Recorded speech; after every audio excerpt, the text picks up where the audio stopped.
Welcome to The Explainer. Today we're diving into something pretty wild happening online. This absolute chaos of countless people all claiming to be a prophesied Eastern sage. I mean, if you look around, the internet is just filled with these claimants. But one author has come up with a really rigorous set of tests to try and cut through all that noise and confusion. So, okay, let's get into it. In this explainer, we're going to break down this author's framework for checking out these claims. It's basically a series of incredibly demanding trials, all designed to separate, the real deal from the wishful thinkers. It all boils down to three big areas: prophecy, theory, and practice. We're going to look at each one, but we have to start with the most fundamental test of all. Do these people even match what the ancient predictions said? For most, this is the first and the last hurdle. So what is that first hurdle? Well, the author argues that before we even listen to a single word someone says, they have to line up with a very specific checklist. And this checklist is pulled from prophecies from all over the world, spanning different cultures and centuries. And what's so fascinating is how these different sources are all mashed together into one really tough checklist. You've got everything from a Russian Martian boy prophecy to Nostradamus setting these incredibly specific rules. And if a potential sage doesn't meet these origin stories, well, the author has a very direct message for them. Yeah, pretty blunt, right? This line is actually used after every single one of those criteria in the original text. It just hammers home how ridiculously high that first bar is set. It's a harsh filter, for sure, but a pretty effective one. Okay, so let's just pretend for a second. Let's say someone somehow passes that prophecy test. Well, the next challenge is even bigger. It's not about where you come from anymore. It's all about what you've actually created.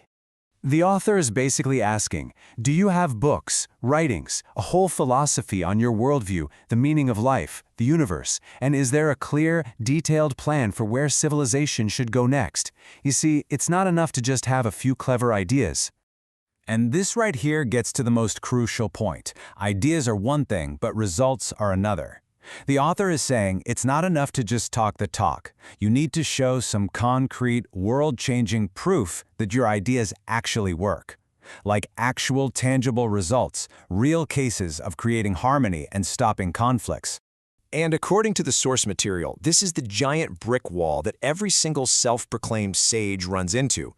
Their grand theories just aren't backed up by any real, verifiable achievements out there in the world.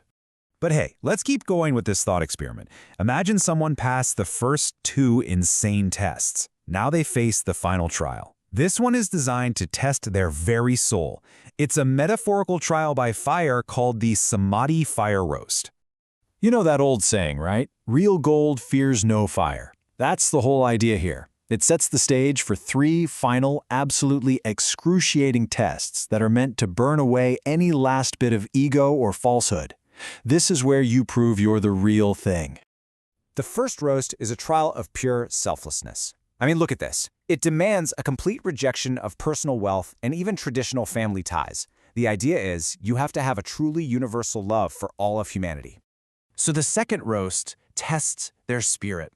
They have to be able to lead people with inspiration alone, with no actual power or authority to back them up. And on top of that, their wisdom has to be born from deep personal suffering, so they can actually understand the people they want to help. Okay, and that brings us to the final part of the roast. This one is probably the most modern and honestly the most surprising part of the whole test. It's a test of something called future-proof IQ. Basically, can the claimant handle the problems of tomorrow?